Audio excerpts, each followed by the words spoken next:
Good morning po sa lahat, lalo na sa mga kateknisyan na katulad ko. Kayo po ba'y nasasaktan o natatas kapagka nasabi yung kasabihan na masipag ka lang at magaling ka magkumpuni sa iba, pero yan sa sarili mo, hindi mo maayos makumpuni? Para bang yung karpentero ay sinabihan na ikaw po ay karpentero, yung bahay mo po ay hindi mo maayos at makumpuni man lang. Pero dito po sa akin, itong Nikon Electric pa na ito, sa akin sarili ito. Di gagawin ko po. Naandar naman po ito kaya lang medyo maganit umikot. At saka pag nasa number 1 ay humihinto siya. Kasi ito po ay nakasabit, 'di ba, wall pan. Lagi pong nakatungo yan. Nagsasuffer po yung spacer na sa bandang una. Kaya ito nawala na yung spacer, malaki na yung tulak at saka yung hatak niya. Okay po. Ito po, maganit po Maganit siya. Bubuksan po natin to para malangisan. At ito naman ay naandar talaga. Number 1 lang po, humihinto siya. Okay, buksan na natin to. Mamaya makikita nyo yung dagdag bawas ng spacer. Kung paano paglagay ng spacer. Aba, mas lumuwag nung nabuksan ko na at nagalaw-galaw ko na yung shafting. Check ko muna itong shafting kung may kalog yung left and right. Wala naman. Yung tulak hatak dito, yan ito, malaki yung biyahe. Hindi naman ganong kalakihan, pero apektado na yon. Kaya kailangan matanggal ko ito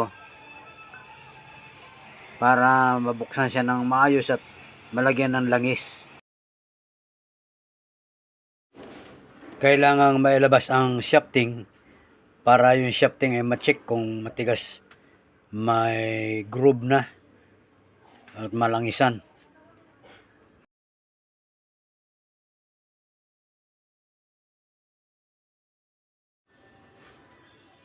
Konting linis na rin.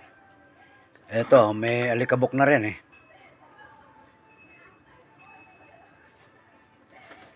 Doon sa iba nga, nalilinis natin ng maayos. Ito pa kaya ang sarili natin.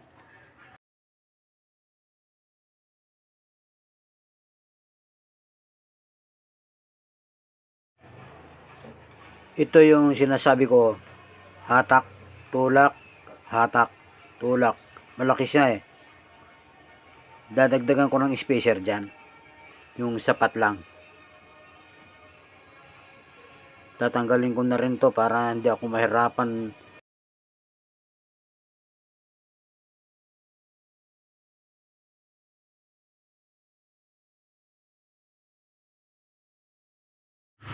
Itong pin na stopper na to, kailangan matanggal din to. Ayan. Para pag binunot mo yung shafting, walang sasabit.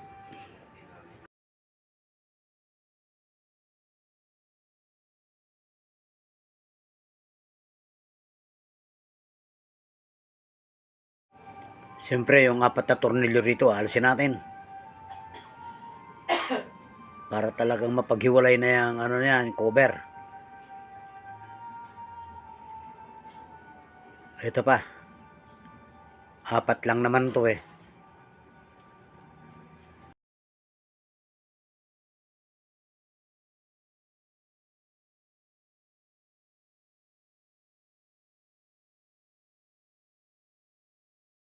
Dito, dahan-dahan tayo rito. Pagka hindi mo na ingatan yan, may maputol na isang hibla. Hindi na yan aandar. Tanggalin ko muna itong kapasitor. May sabit dito Sabit yung wire ng kapasitor hindi makaatras.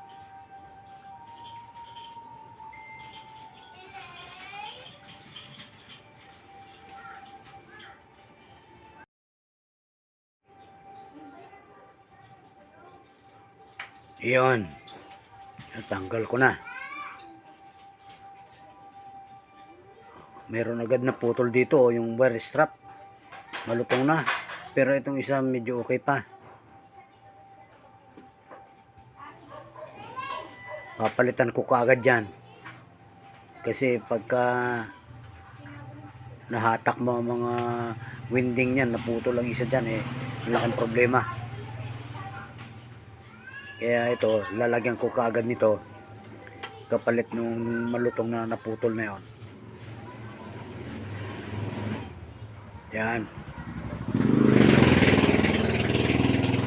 Yan lang. Yan o. May maingay na motor Dumaan dito sa akin tabi. Pinaharurot pa Okay, putol na. Check natin itong shafting. Ayan o.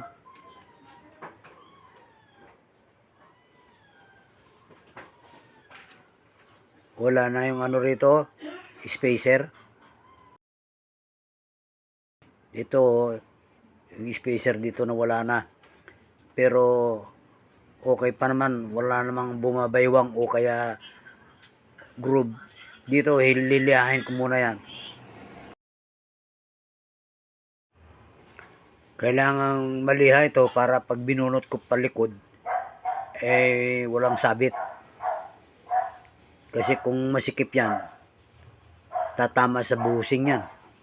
Lagyan ko na ng langis. Ito.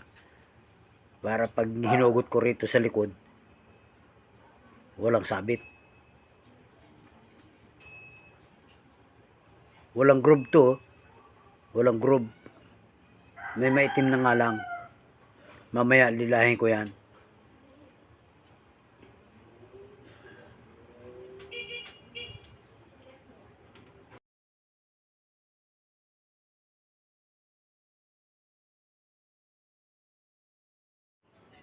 Nag-iingat ako sa pagbunot nito. Kasi nadala na ako nung pagbunot ko nito, may naputol ako Hindi ko na naayos yun Ayan May maitim dito. Parang overheat. Sign ng overheat.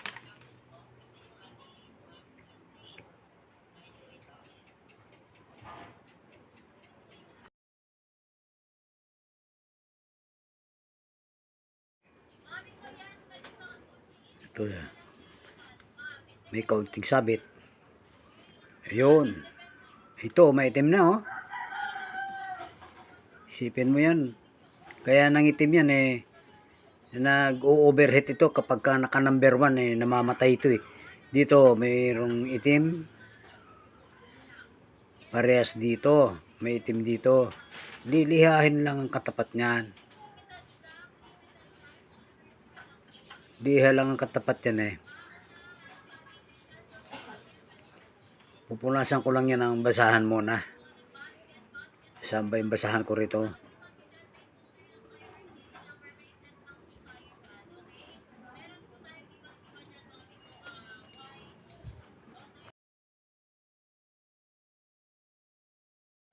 Wala na talaga yung ano rito yung spacer dito. Ubos. Wala na talagang natira Kaya malakas ang hatak tulak nito bumabiyahe Wala naman itong baywang. Okay pa ang shafting. Ito. Wala kang makakapang groove. Walang groove. Itim lang yan pero kaya ng liha yan.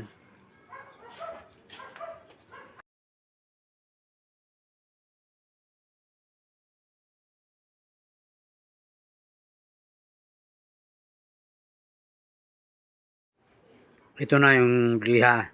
Ito yung pinong-pinong liha. Ganito ang pagliha dyan.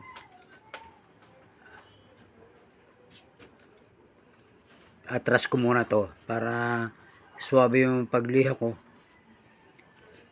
Hanggang dito lang. Huwag na nating bunutin lahat. Ayan Ganyan ang pagliha. May itim na talaga Ito na yung ating purpose. Kaya natin binuksan to. Ito ang ating target dito sa trabahong to. Oh, yan, di ba? Itong medyo may itim dito pero wala naman lubak. Okay lang yan. Pwede pa yung shafting nito eh.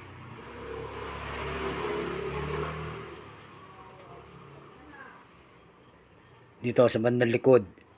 Ito yung likuran eh. Napansin nyo, wala na talagang mga spacer sa unahan at saka dito sa likod. Wala na talagang spacer eh. Oh, good ito oh. Walang lubak. Yung groove na tawag nila. Ang iba naman dyan ang sinasabi nila, bumabaywang. Bumabaywang na ika yung ano mo, shafting.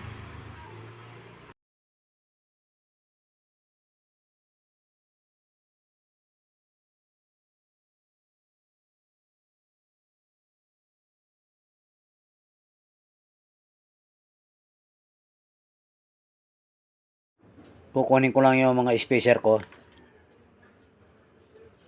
Ito, mga bago pa. May medyo makapal dito, may manipis. Ito ang ilalagay ko, itong medyo makapal na ito. Ito, medyo kalahati lang nito yung kapal niyan eh, nung itim na yan.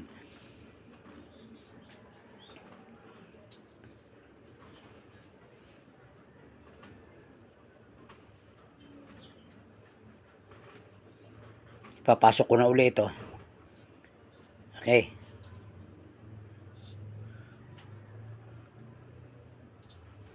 Itong medyo makapal ang ilalagay ko.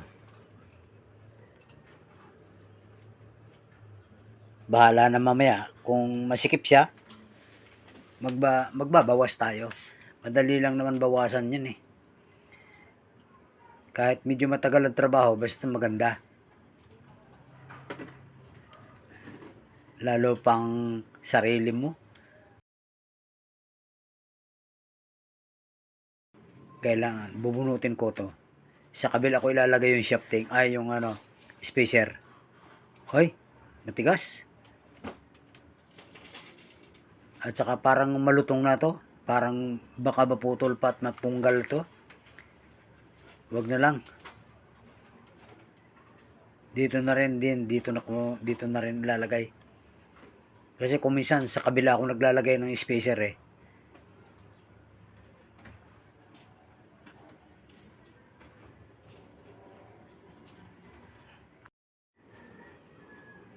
Itong langis ang importante sa lahat. Kaya natin binuksan to eh. Para malagyan yan. Maligo ka sa langis ngayon. Ayan.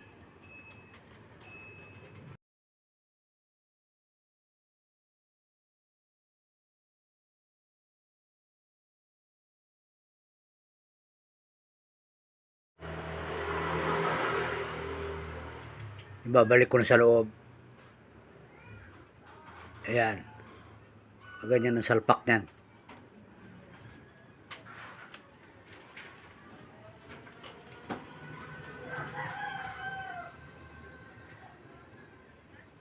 Maluwag na gagad. Hindi pa naka-align yan.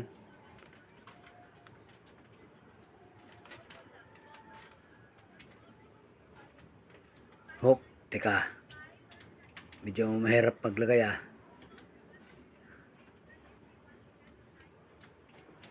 Medyo humahatak yung wire eh. Ayan.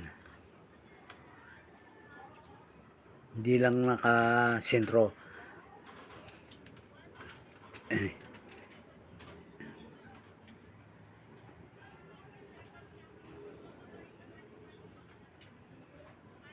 Papasok yan. Ayan o.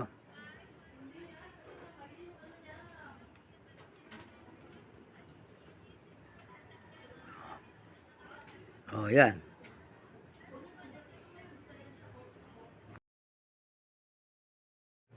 Medyo saltikin ko ng screwdriver para pumupwesto yun eh. Medyo pinapalo ng konti yan dyan sa may shafting, kung minsan dyan sa bakal, para lang gumitna siya sa may sentro. Uy, matigas ah. Oh, matigas nga. Oh, sikip. Sobra sa spacer. Bawas tayo. Ganyan lang talaga.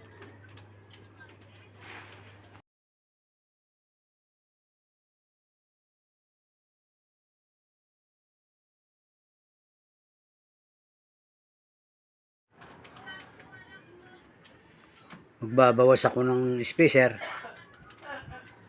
dito sa likod. Alisin ko yung dito na lang kaya sa harap. Tanggalin ko yung makapal dito sa harap.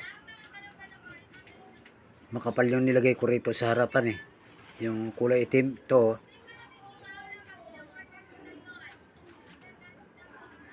Ito.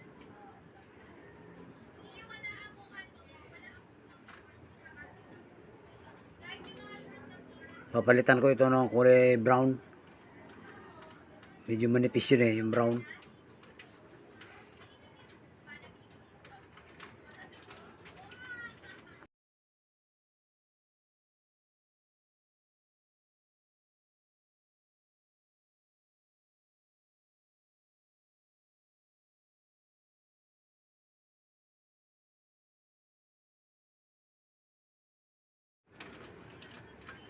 Langis ulit.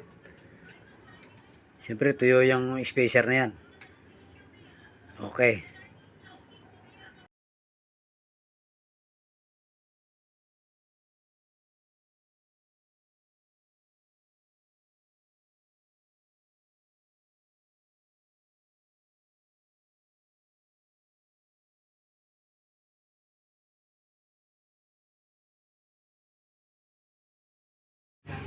Ito, nasa pwesto na itong bakal.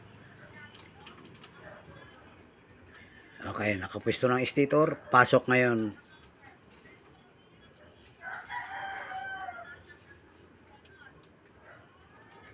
Teka, may dumi. Pasok si rotor. Ayan oh, dulas na.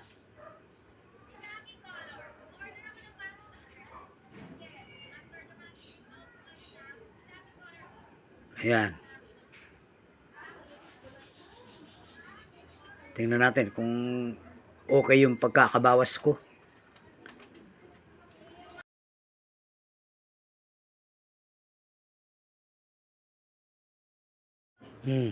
No, mayroon. May hatak tulak na oh. Okay. Basta may kaunti siyang hatak tulak, maganda na yan.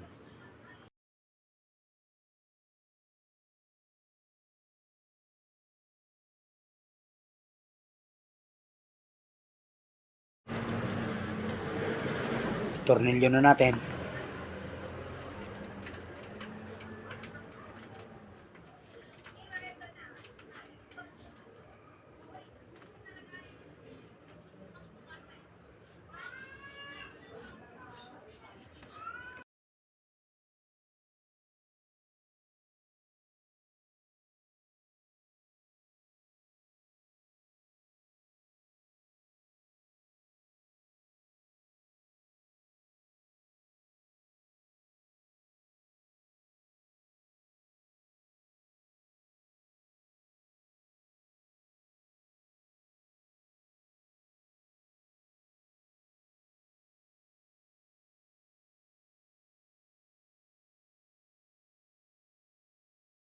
Higpitan ko na.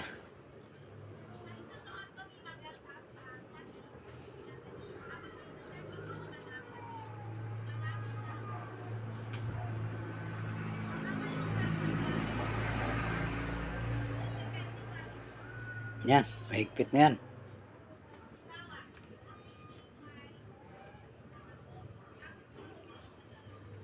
Okay. Testing. Ayan. Maluwag na. Pero gusto kong mas maluwag pa. Konting align pa. Ayan o. Maluwag na yan o. Lalong lumuwag. Okay. Good. May pre-wheeling na. Suabe. Dito, konting saltik pa. Sinasaltik ko yan ng screwdriver eh. Lumuluwag yan eh.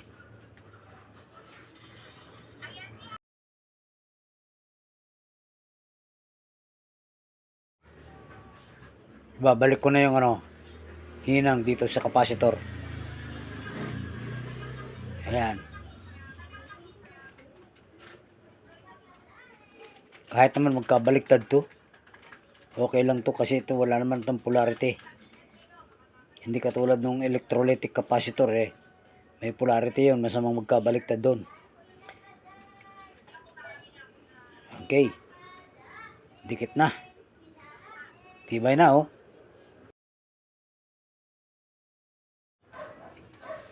Ito. Pagkatapos kung may ikabit ito, dito sa neck yan eh. Mag-testing na po tayo pagkatapos kung may ikabit ito.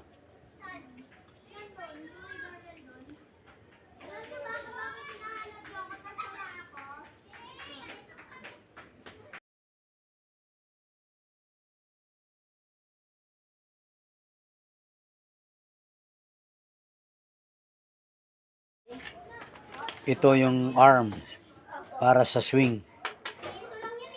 Paano nga ba? Baliktad yata ito. Ayan.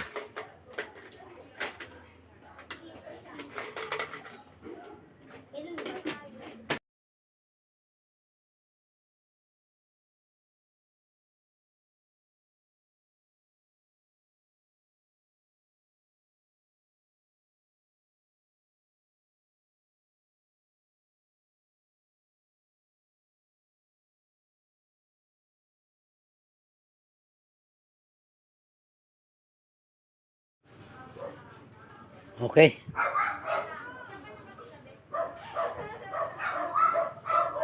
Okay, nakabit na. Testing na tayo. Ito, plug in ko na. Oh. Dati naman talagang umaandar ito. Kaya lang, tumitirik nga sa number 1. Eh di, inayos natin ang shafting, ang langis. Tanggal ang mga kalawang. Salpak natin ito. Ito yung knob para sa speed. Ilagay natin sa number 1, yung tumitirik siya. Ayan. Ayan.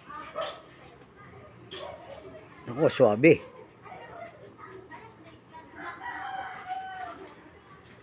Mainit ba? Hindi naman siguro agad iinit yung ganun kadali yun. Okay. Maganda na ang ikot niyan. Ilangis na yan eh.